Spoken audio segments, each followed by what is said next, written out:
Thank you for coming, everybody. Yes, so I'm Judith and I'm a volunteer at Shepreth Hedgehog Hospital, and it's wonderful, it's great. And my proper role is now I'm the release site coordinator, brackets volunteer, and I do all the release work, which means I inspect gardens, I get hedgehogs back home after they've been treated at the hospital, hopefully. Some can't go back home. But we do try and get most of them back to their original garden. So a few facts about hedgehogs first of all, because if we know a few things about them, then we might appreciate why they're in trouble. They're nocturnal. If you see one out in the day, it shouldn't be out in the day. They hibernate. They hibernate when it's winter. You tell me when it's winter now. There's real issues here with climate change because we've had a very mild December. Hedgehogs haven't hibernated, but they're starting to hibernate now, which is very late. If we get a warm February, they will wake up and they'll be in trouble because there won't be any food. They have spines, everybody knows that, but they also have a huge amount of fur on their tummies, which helps keep them warm during hibernation when they're very curled up. Their habitat is in leaves, old logs, undergrowth, gardens, brambles, undisturbed areas, under sheds, under pallets, under decking. So if we are disturbing that area of our gardens or the neighbourhood at any time, hibernation time or breeding time, we are likely to disturb hedgehogs. And again, you can see there's a thread here of why they might start to be in trouble. And it's because of our activity. It's human activity that is causing the decline in numbers. And hedgehogs, last of all, are solitary. They do not go around in cooperative gangs. They do not live in groups. They bump into each other and they get quite bad-tempered. What do hedgehogs eat? So this is the important one. Their main diet is these invertebrates here. Earthworms forms about 80% of their diet, and then the other 20% of their diet should be made up of beetles, yes, slugs, millipedes, centipedes, caterpillars, earwigs, things like that. We prefer they didn't eat too many slugs because that's where the lungworm lives. And I was just having a conversation with a lady over here about the Hedgehog Hospital being absolutely jam-packed full of hedgehogs with huge burdens of gut parasites. And those gut parasites are usually carried with slugs and snails. So I'm going to dispel that gardener's myth straight away that slugs and snails are a hedgehog's favourite food. They are not. They will eat slugs and snails in times of dire stress, drought, when the other invertebrates are possibly too deep underground or not available. We all know as gardeners that slugs and snails are omnipresent. They never disappear. Hedgehogs will eat them in those dry summers that we've had, and then they contract lungworm. So you need to try and keep an area of your garden insect friendly if you want to be hedgehog friendly in your garden. So making nests is a huge part of a wild hedgehog's activity, and ideally you should only see hedgehogs at night.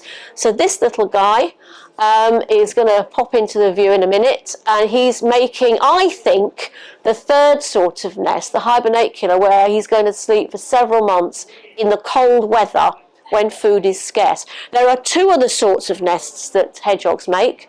There's the daytime nest.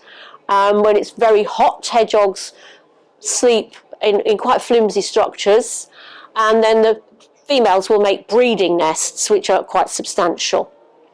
So let's see if we can see this little chap. There he is, pottering around with a mouthful of leaves, definitely making a hibernacular there.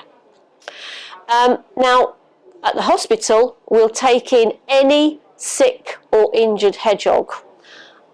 And that is likely to be the hedgehog out in the day. We've talked about it, they are nocturnal.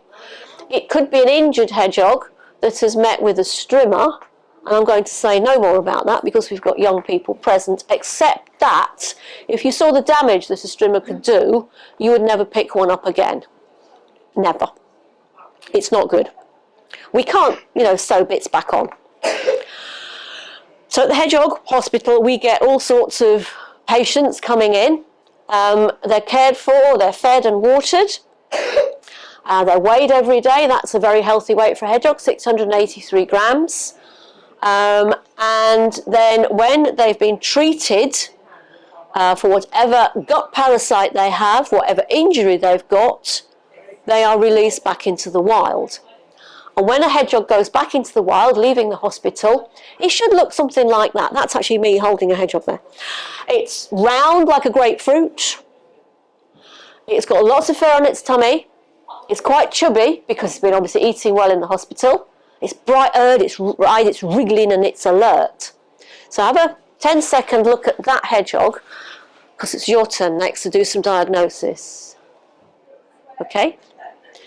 So what do we think might be wrong with these 3 customers? Cast your mind back to the previous photo. What do we think? Which one? Oh, probably all of them, but which one in particular? The middle one? Yes, probably. I think more, let's look at the one on the right here. Is it round like a grapefruit or long like a sausage? It's long like a sausage. That one is dehydrated and starving hungry. It's all head. There's very little body. It's close to death. Close to death. It's absolutely starving. And it's been obviously found out during the day because the gut parasites cause hedgehogs to behave abnormally. They don't know what they're doing. They you know, it's like when we have a high temperature, it causes us to do silly things. Hedgehogs come out in the day when they're sick. One in the middle. No fur. It's got no fur. No, and if we didn't treat it quickly, it will have no spines because it's got ringworm, which isn't a worm, it's a fungus. All hedgehogs have it, but it is triggered at times of stress in particular. So that hedgehog is also likely to have gut parasites as well. And the stress of having parasites in its gut has triggered the ringworm. One on the left. It's all kind of tied up around, hunched up around here. It's not very happy. It can't move because its paws are all tied up in camouflage netting. That one came from Bassingbourn paintball place, where you crawl about under camouflage netting. Hedgehogs can crawl about under camouflage netting, but unfortunately they tend not to get out at the other end. They get trapped.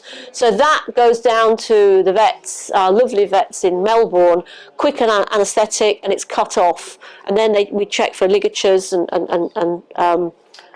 constrictive injuries. So just 3 recent ones. The ringworm hedgehogs have to have a bath. That's great if the hedgehog's really compliant and well behaved. Often it's not. And that takes quite a while to fix. It can take a couple of months. We can do lungworm treatment in 3 to 4 weeks and have them back out again if they're fat and healthy. But if we've got hedgehogs with ringworm, it can take about 3 months because that's really quite tricky to fix. Okay, anything wrong with this hedgehog? It's wriggling about, it's looking okay. So visibly, can't see anything. But it's out in the day. So there is something wrong with it. You can't see it on the outside. So what we then do, their intestines have these gut parasites that I'm continually talking about. We do poop samples. The first thing we want from that hedgehog is some poo. They usually provide it in abundance. It goes under the microscope, and there we've got lungworm showing up straight away. So that will go on treatment for lungworm. It looks perfectly healthy, but it's not. It can be very deceptive. We've often got babies born at the hospital. A mum hedgehog comes in, female hedgehog comes in from about April onwards, easily could be pregnant. They often are. So there's something wrong with the mum because she was out during the day, but then she goes and gives birth as well. So we get double trouble. There's 6 babies there, and they're about 6 hours old. They're about 6 hours old. So mum's treatment has to stop. We can't medicate a hedgehog mum, a female hedgehog, if she's lactating and feeding the babies. So the treatment stops. She's taken off site, and I have the lovely job of collecting these families. And I've got some massive hedgehog hutches at home. And that particular hedgehog I know is called Wilma. went into a hutch at my house. I fed her and she looked after the baby, so it's not that difficult. Hoglets, 1 or 2 minutes. Hoglets are about 2 weeks old. I shall go quickly. Bradley, being fed. He came without his mum. He was found in the middle of the road in Cambridge. Broccoli. There he goes. You'll notice Broccoli's actually got some issues with his skin. He had chemical burns. He was found in the middle of the road, rolled in some diesel or something. And then when he's a bit older, now he's on solid food, but you can see the injuries he sustained. Really nasty burns. He was fine. You know, he survived, his fur all regrew, and that had a very happy ending. There he is in his box, ready to go and be released. A really lovely sight. So please, please, please, please, the last minute I've got, how can you help? It's ever so easy. Put water out. Don't faff about with saucers. We've got a large dish there, plant stand, and that is an old grill tray. So saucer's not big enough. Make something in your garden if you can. Don't buy anything. This is the whole point of us being here today, is you don't have to actually buy anything to help hedgehogs. Nice log pile with some hay or a leaf pile. Make sure hedgehogs can get in and out of your garden. They need a hole about the size of a CD case, and preferably more than one if you can. Holes in your fence. That's it. It's so easy to help hedgehogs. Cheap and cheerful. That's what we do. I think if you want the room now, Elizabeth, come and ask questions at the stand if you want. 2 questions and then, yeah. I'm on the outside. You mentioned because I've got badgers, I won't get hedgehogs. Not necessarily. It's to do with badger density. So we're talking about Bassingbourn here, aren't we? Yeah, you've got quite a big badger density in Bassingbourn, and there's a tipping point. Badgers and hedgehogs have lived side by side for millennia. Us humans are forcing them into closer proximity. The hedgehogs will come off worst, but it's untrue to say that if you've got badgers, you won't have hedgehogs. Most edges of most villages in Essex, Hertfordshire, South Cambridgeshire, all have got badgers in the farmland at the edge of the village, and the hedgehogs are living in the village. It's badger density. Bassingbourn's got it in the gardens. Yes, it's yeah. It's unlikely, yeah. I mean, I see them on the 1198. I live in Bourne. Oh yeah. And they're squashed. You've got a lot. Things change. I've known badger density drop and hedgehogs come back. So don't give up. One more question. Right, okay. Judith will be out there. I'll be out there with the stall. So do come and collect a leaflet from us.